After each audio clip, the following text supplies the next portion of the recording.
So you've done it. You've finally done it. You've got that new graphics card on the way and you can barely contain yourself.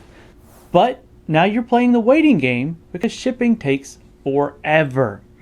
What do you do in the meantime? How about benchmarking your current system so that you really know what kind of upgrade you're getting? Sit tight while I give you some tips on testing your system and provide a list of games I recommend for some sweet, sweet eye candy.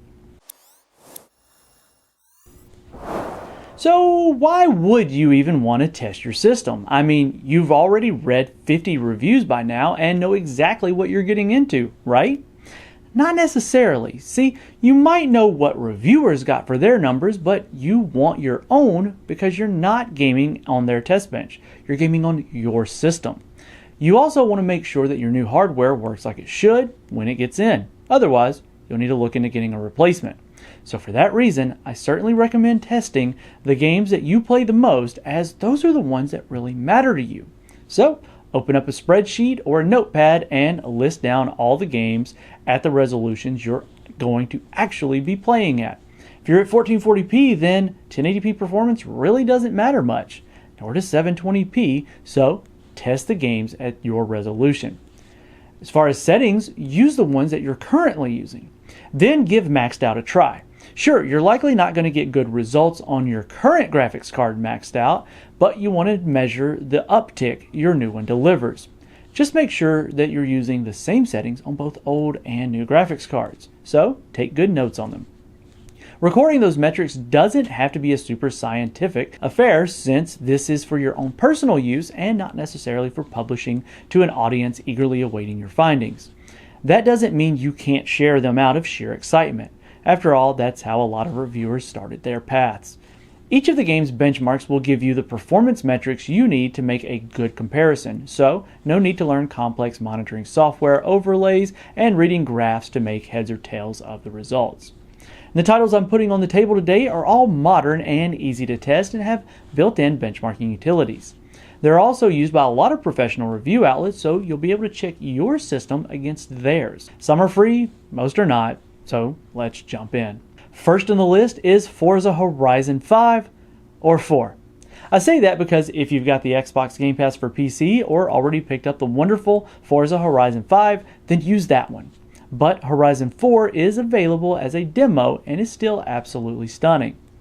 Horizon 5 continues to be built on the absolutely stunning Forza Tech game engine requiring DirectX 12 support, so no last-gen malarkey there.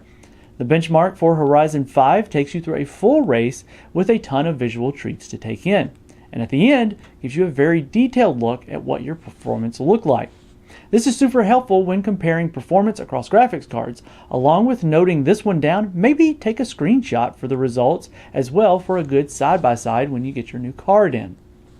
Next is The Riftbreaker, and it's probably one of the lesser known titles I'll be recommending today. If you're into tower defense and dungeon crawling, then you're in for a real treat with this one.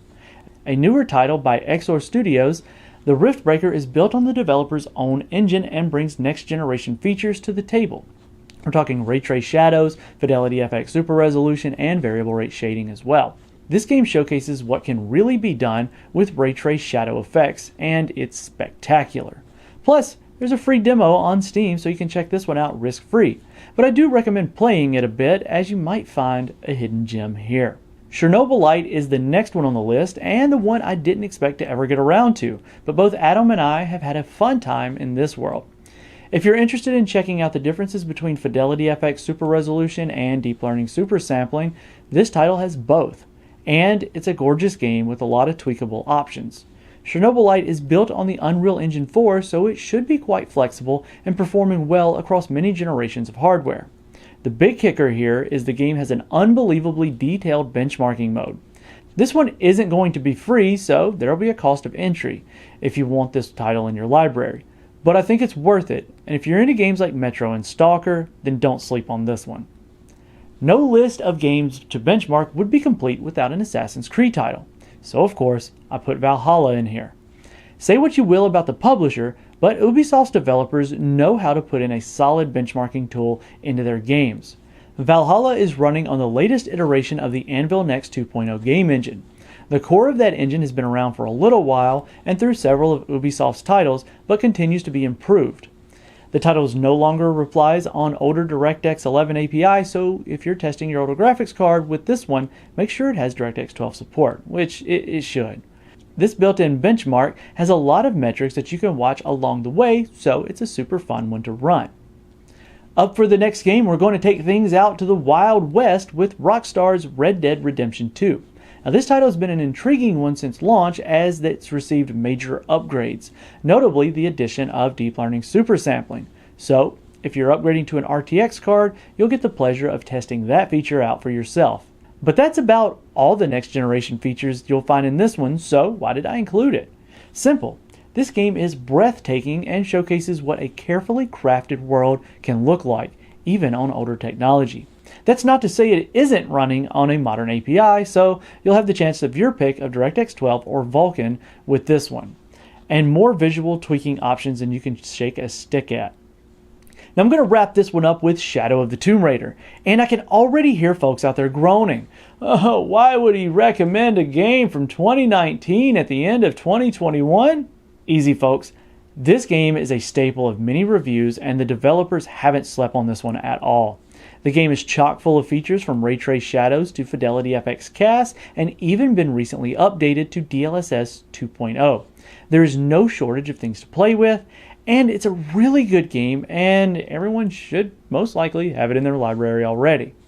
So with that, I'm at the end of my recommendations for today, and I hope there's enough in there for you to stay busy while waiting on your courier to show up with your new or brand new to you graphics card.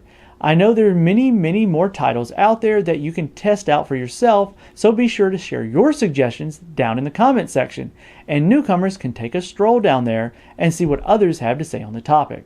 I hope you enjoyed today's video, and if you did, please hit that like button to let me know. Make sure you're subscribed here at PC World for even more PC hardware and software goodness, and let's get back to some gaming.